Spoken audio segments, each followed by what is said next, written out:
देखिएगा हमारे यहाँ छोटे बच्चों को ना चांदी के चम्मच में, चांदी के कटोरा में खिलाया जाता है। पहले जमाने में यहाँ पे हमारे यहाँ के पहले जमाना का आदमी बड़ी समझदार था, पीरियोडिक टेबल नहीं जानता था लेकिन फुल यूज समझता था उसका। पहले जमाने में तांबे के बर्तन में रात भर पानी रख दिया जाता था और सुबह उसे क्या करते थे, पीते थे। तो पहले भारत में साधु संत लोग को देखिएगा ना वैसे पिया जाता था। छोटे बच्चों के लिए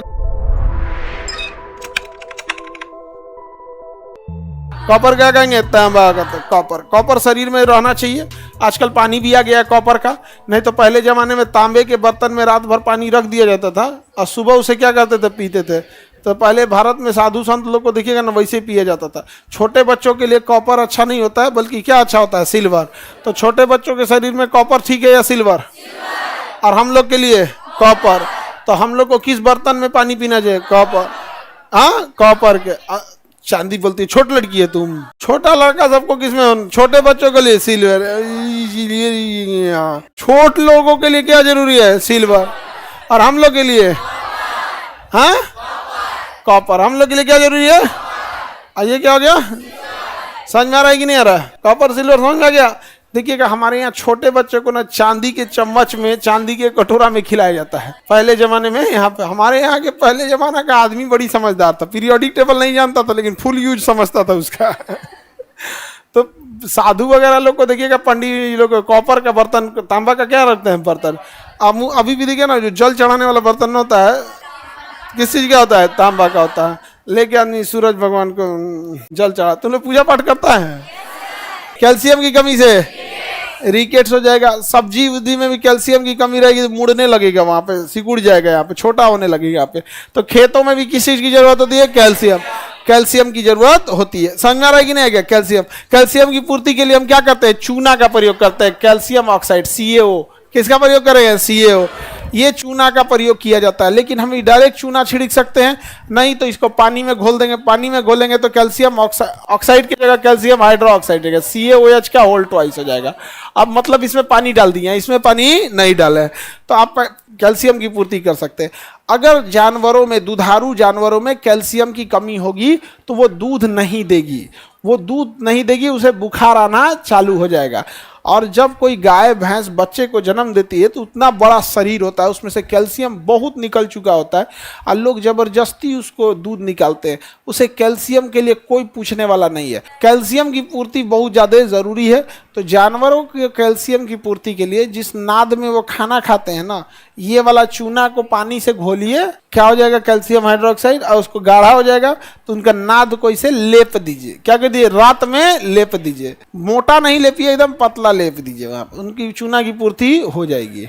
समझ में आ रहा है कि नहीं आ रहा है? जिसमें वो पानी पीते हैं उस पर भी चूना का क्या करना चाहिए? लेप लगा देना चाहिए। समझ में आएगा कि नहीं? तो हो गया। हम लोग इसे ऑक्सीजन की पूर्ति। दूसरा, ये ठंडा ठंडा रखता है। पहले ज़माने में अपने यहाँ दीवालों पर चूना से पेंट होता था, लेकिन भारत में ना जो सोशल स्टेटस होता है, जो चूना से पेंट कराता है उसको सब गरीब घोषित कर दिया सब। कि क्या कौन आदमी है? गरीब आदमी है यहाँ पे। अजीब हाल है। और अभी जितने बड़े बड़े अमीर हैं सब देखो दिल्ली मुंबई में, तो अब चूना से पेंट करा रहा है और उसका नाम रखा है sir lime wash. Lime wash करा रहे हैं। क्या करा रहे हैं? लाइम वॉश, मतलब चूने से पेंट करा रहा है। तो सस्ता पड़ता है चूना और उससे मेंटेन रहता है। तो चूना बहुत ज़्यादा ज़रूरी होता है। खेत में भी चूने की पूर्ति होनी चाहिए। इवन की जो मछलियाँ होती हैं ना, उन्हें भी सुबह के टाइम पे ऑक्सीजन ज़्यादा चाहिए होता है। सुबह के टाइम पे क्या चाहिए होता है? ऑक्सीजन।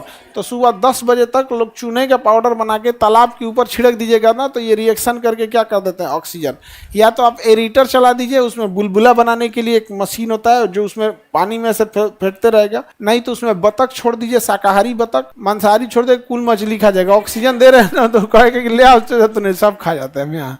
तो जिन पियरका बतखवा होते हैं सर ना, सबसे फुहर दिखते हैं सब, वही सबसे अच्छे बतख होते हैं सर।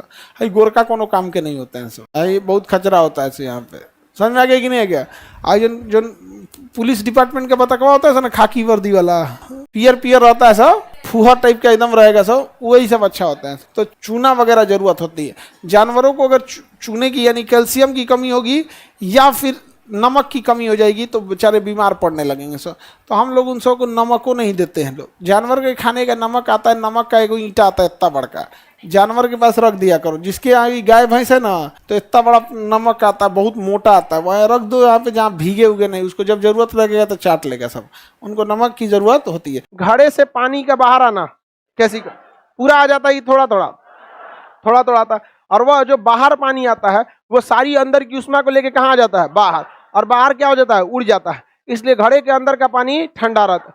लेकिन कुछ कुछ ऐसा होशियार होता है सब, घैलिया में हाथ डाल के अब साफ कर देता है सब, गंदा हो गया होगा साफ कर दे, बैल सब अंदरवा से साफ कर देगा, सही से के हाथ से खूब अच्छा से मल देगा। तो जो अंदर छोटे छोटे सुराख थे यानी केशिकात्व के थे, सुराख यानी केशिकात्व थे, वो क्या हो जाता है, बंद हो जाता है। अब घड़े से बाहर पानी आएगा नहीं, तो ऐसा घड़ा को कहा जाता है पागल घड़ा, वो पानी ठंडा नहीं करता है।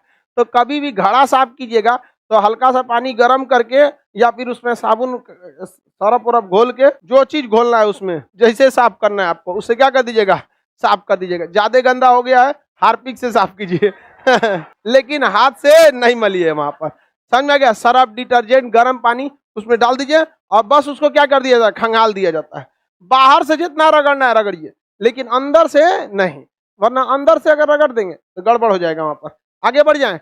केशिका तो समझ में आ रहा है कि नहीं आ रहा है? किसी को दिक्कत है केशिका तुम्हें?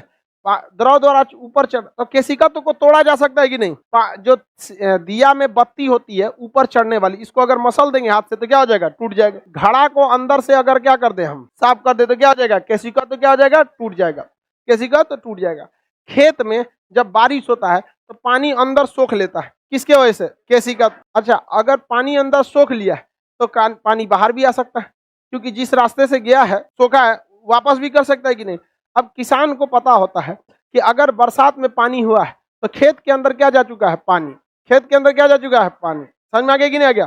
खेत के अंदर क्या जा चुका है, पानी जा चुका है। देखिए अगर पानी क्या, खेत में पानी क्या है, ये देखिए खेत है ये, खेत में अगर पानी सोख लिया है, इसमें पानी क्या कर लिया है, सोख लिया है, पानी सोख लिया। अब पानी जब अंदर सोख लिया इसमें, तो अगर बारिश बंद हो जाएगी और धूप ज्यादा निकलेगा तो इसके अंदर का पानी बाहर भी निकल सकता है, किसके कारण, केशिका। अब धीरे धीरे पानी क्या निकलेगा, बाहर निकलेगा। और जैसे बाहर निकलेगा पानी, ऊपर क्या चमक रहा है, धूप, और पानी को क्या करेगा, उड़ा देगा। तो किसान को लॉस हो गया कि नहीं हो गया? तो किसान के लिए समस्या है कि अगर वो बारिश के पानी को स्टोर नहीं कर पाता है तो उसके लिए क्या हो जाएगा, दिक्कत हो जाएगा। बारिश के पानी को स्टोर नहीं कर पाता है तो क्या हो जाएगा, दिक्कत होगा। इसलिए वो क्या करता है, खेत जोत देता है। क्या करेगा, खेत को जोत देता है। जब हल ले आके खेत को क्या कर देगा, जोत देगा। तो बताइए केशिका तो क्या हो जाएगा, टूट जाएगा। केशिका क्या हो जाएगा, टूट जाता है। अब क्या बाहर आ पाएगा, नहीं आ पाएगा। तो बरसात के बाद खेत क्यों जोत देना चाहिए, केशिका। ऐसे कई लोगों को लगता है कि बरसात के बाद खेत जोतना काफी सिंपल होता है, आउट ऑफ हो जाता है, ट्रैक्टर पहुंच जाता है, नहीं समझे। हल से अगर जोत रहे तो थोड़ा सा इजी है। अब हल से जोतता ही कितने लोग हैं, 1-8% किसान हल जोतते हैं बैल वगैरह से। अब सब किसे जोतते हैं, ट्रैक्टर। तो ट्रैक्टर को क्या मतलब बनता है, अब पानी में तो और उसको क्या हो जाता है, दिक्कत हो जाता है, बहुत ज्यादा उसका तो काम नहीं है पानी का। तो केशिका तो तोड़ देना भी जरूरी है।